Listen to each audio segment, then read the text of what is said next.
السلام عليكم ورحمة الله وبركاته. اللهم صل على سيدنا محمد وعلى آله وصحبه وسلم تسليما كثيرا. النهاردة أنا هتكلم عن من أسباب يعني ايه الرزق. من اسباب الرزق طبعا الرزق زي ما انتم عارفين مش مال بس، لا مال وصحة واولاد وتوفيق في الحياة، حياتكم تبقى متوفقة متيسرة بكل خير ان شاء الله. طب ال10 جنيه ديت يعني ايه؟ يعني ايه هتشتري لنا الحاجات دي؟ لا طبعا. دي لو انت مثلا كل مرتب كده من زوجك، انتوا ما مش بقول لكم بقى 100 جنيه ولا 50 جنيه ولا 200 جنيه، لا طبعا عارفين العيشه غاليه. وممكن لما اقول لك عيني جزء كده على جنب عشان تتصدقي بيه، تقولي ياه واحنا عارفين نكمل الشهر عشان نعين كمان جزء ونتصدق بيه. هي 10 جنيه. ال10 جنيه دي النهارده يعني يا دوبك بتجيب متهيألي باكو بسكوت او كيس شيبسي. فانت ال10 جنيه ديت كل مثلا مرتب من جوزك، اهو ما بقولكيش يعني مبلغ كبير طبعا.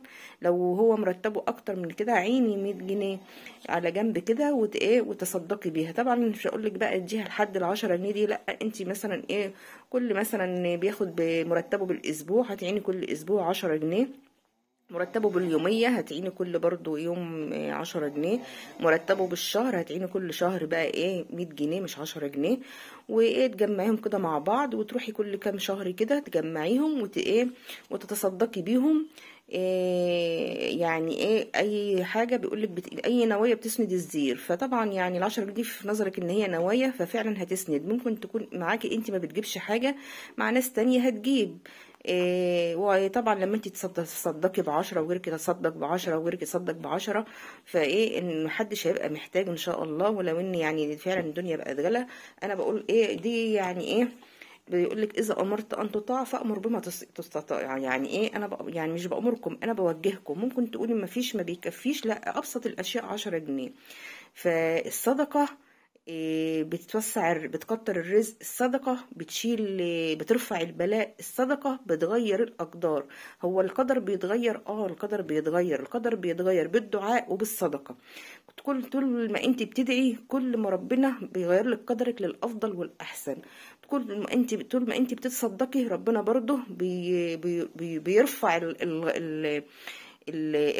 القدر السيء ويرزقك بقدر اجمل واجمل. فالصدقه اللي يعرف والله يعني حلاوه الصدقه، يعني زي ما انت بتعملي مثلا خير وبيتردلك، لو تعرفي الخير اللي بيتردلك مقابل الصدقه ديت لكنت تتصدقي كل يوم ولو بشق تمره. يعني انت فاهمه، يعني مش شرط فلوس. لو عندك اكل مثلا تعملي حسابك كل يوم في وجبه زياده وتتصدقي بيها.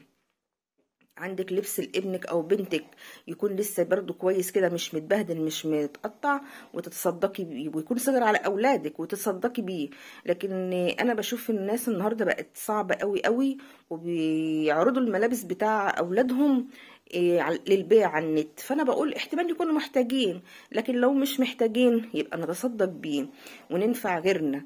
يعني احنا دلوقتي يعني أمة واحدة، اخوات في الإسلام، اخوات في المحبة، اخوات في الدين، فلازم ننفع بعض. انا في اعتقادي ان البشر ربنا خلقه لمساعدة بعض. انا بشوف الناس النهاردة كلها بتقول يلا نفسي، انا مش عاوزة قولت يلا نفسي ديت، عاوزين كلنا نبقى متكاتفين مع بعض وننفع بعض. فعرفتم الصدقة بتغير الأقدار، الصدقة بتوسع الرزق، الصدقة بتطرح البركة في الصحة والمال والولد.